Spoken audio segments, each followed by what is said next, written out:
Hello everyone, welcome to मीहास wonderful garden. Friends, आज का मेरा पौधा है कलांचो का पौधा। अगर आपका कलांचो का पौधा अच्छे से ग्रोथ नहीं कर रहा है, बार बार ख़राब हो जाता है, आप नर्सरी से लाते हैं, प्लांट आपका खड़ा खड़ा ख़राब हो जाता है, फूल नहीं बनते हैं या कलियां बिना खिले ही गिर रही हैं, मुरझा रही हैं, तो इसके पीछे क्या कारण है और इसके बचाव के लिए आपको क्या करना चाहिए। तो चलिए वीडियो को स्टार्ट करते हैं। सबसे पहले तो आप इसकी बेसिक चीज़ें समझ लीजिए। आप ये प्लांट देख रहे हैं, यह मेरा देसी प्लांट है। अगर आप प्लांट बार बार ख़रीदते हैं, आपका मर जाता है, तो सबसे पहले तो आप इस प्लांट से स्टार्ट करिए। बहुत ही हार्डी है, आप इसमें कुछ भी ना दें, फिर भी ये बहुत अच्छे से ग्रोथ करता है। ये मेरा 8 इंच का पॉट में लगा हुआ प्लांट है और बहुत अच्छे से ग्रोथ कर रहा है। कम से कम 4 साल पुराना पौधा है। ये प्लांट्स देख रहे हैं जो कि सब सेम ही कलर के हैं, तो इससे आप अंदाज़ा लगा सकते हैं ये सब कटिंग से लगे हुए हैं। 3 साल पहले मैं 4 प्लांट्स लाई थी, उसमें से एक ये प्लांट ऑरेंज कलर का बचा था और तीनों प्लांट्स ख़राब हो गए थे। फिर दोबारा भी उन्हीं कलर को मैंने ऐड किया, लेकिन वो मेरे पास नहीं बच पाए। इसका मतलब है कि ये जो कलर ऑरेंज कलर है हाइब्रिड में, ये बहुत ही हार्डी प्लांट है। अगर आपसे नहीं संभलता तो आप इस वैरायटी, इस कलर को ऐड करिए, आसानी से चल जाएगा।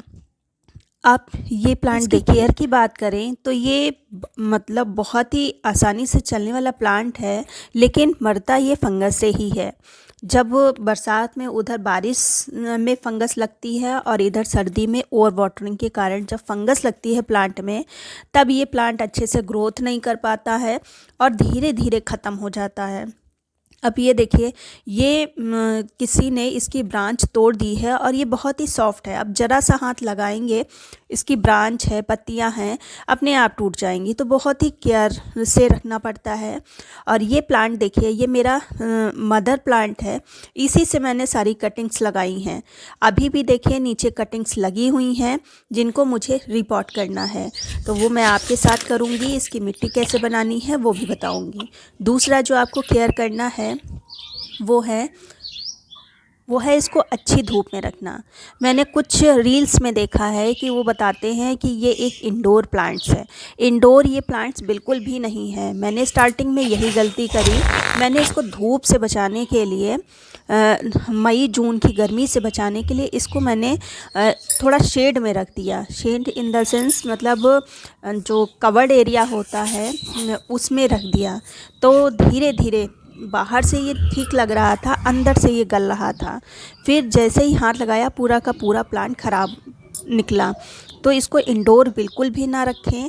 सीधी धूप में नहीं, हल्की सी जो पार्शियल धूप होती है उसमें आप रख सकते हैं, आसानी से आपका चल जाएगा। प्रोपगेशन के बारे में बात करी जाए तो इसको पत्ती के थ्रू उगाना बहुत ही आसान है। हालांकि थोड़ा टाइम टेकिंग है, लेकिन इजी है। जितनी पत्तियां उतने प्लांट्स आप बना सकते हैं। अच्छा, कुछ लोग कह रहे थे पत्ती के थ्रू नहीं किया जा सकता, दूसरी पत्ती ही नहीं आती। आप खुद देखिए, छोटी सी पत्ती आपको दिख रही होगी, एक साथ 2 पत्तियां, और देखिए रूट्स निकली हुई हैं। तो पत्तियां भी इसकी आप ना फेंकिए।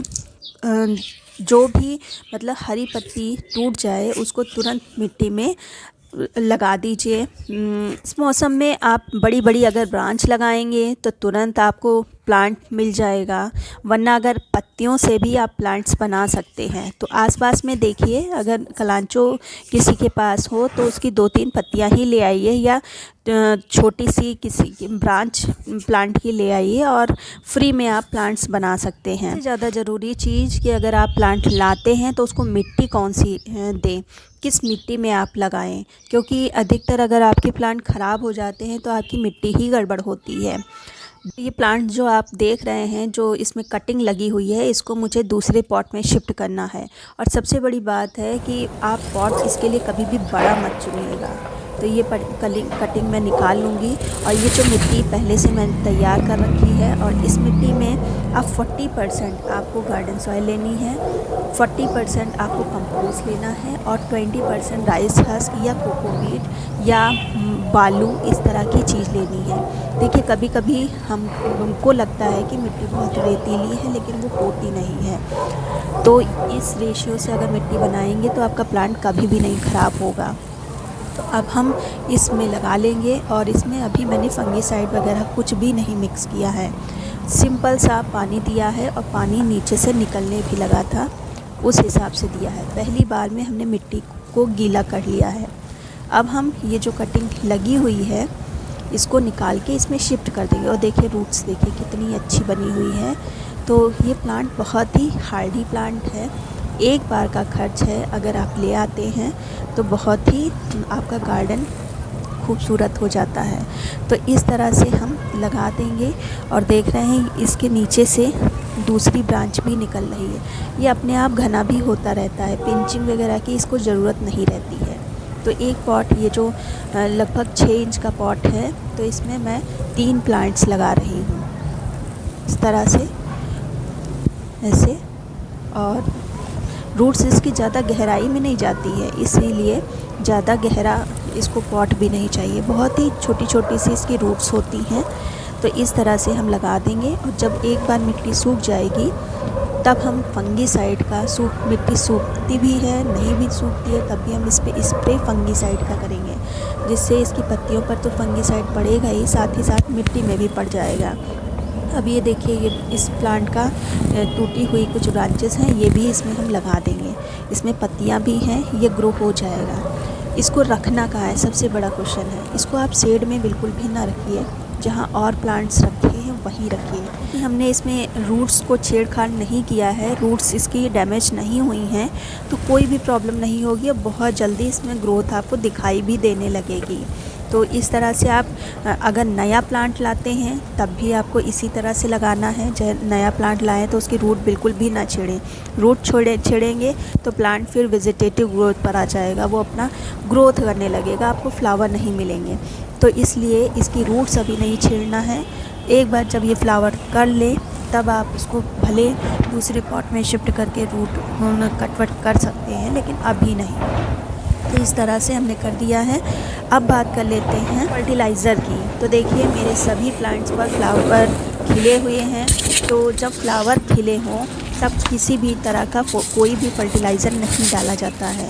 लेकिन देखिए एक प्लांट पे अभी पूरी तरह से फ्लावर नहीं खिला है, एक गुच्छे में 1 ही 2 फ्लावर खिला है। तो हम इस वाले जो देसी वाला प्लांट है इस पे फर्टिलाइज़र देंगे, क्योंकि उसको देने से जो फ्लावर का कलर है वो ब्राइट होगा और फ्लावर कुछ दिनों तक सस्टेन करेगा, जल्दी से मुरझाएगा नहीं। तो इसके लिए हम लेंगे ये पोटाश, रेड पोटाश है। इसकी जगह अगर आप ऑर्गेनिक डालते हैं तो यहाँ पर बनाना पील का फर्टिलाइज़र डाल सकते हैं, लेकिन इस समय मेरी तरफ हो रही है बदली और बारिश की भी संभावना है, धूप भी अच्छी नहीं निकल रही है 2-3 दिन से। तो इस स्थिति में हम बनाना पील नहीं डालेंगे। हाँ ये है कि उसको ड्राई करके आपने पीस के रखा है तो उसको यूज़ कर सकते हैं, लेकिन आप मेरे ख्याल से अगर आपके पास रेड पोटाश है केमिकल में तो आपको केमिकल डालना चाहिए। ये बहुत ही जल्दी मिट्टी में अपना असर दिखा देगा। तो ये प्लांट मेरा बहुत ही ज़्यादा बुशी है, 8 इंच के पॉट में लगा हुआ है, पूरा गमला भरा हुआ है। तो मैंने किनारे इसको रख दिया है। मिट्टी चूँकि गीली है क्योंकि कल रात में बारिश हुई थी, तो ये गीली मिट्टी में अपना पेनिट्रेट हो जाएगा। तो सिर्फ अभी हम यही देंगे।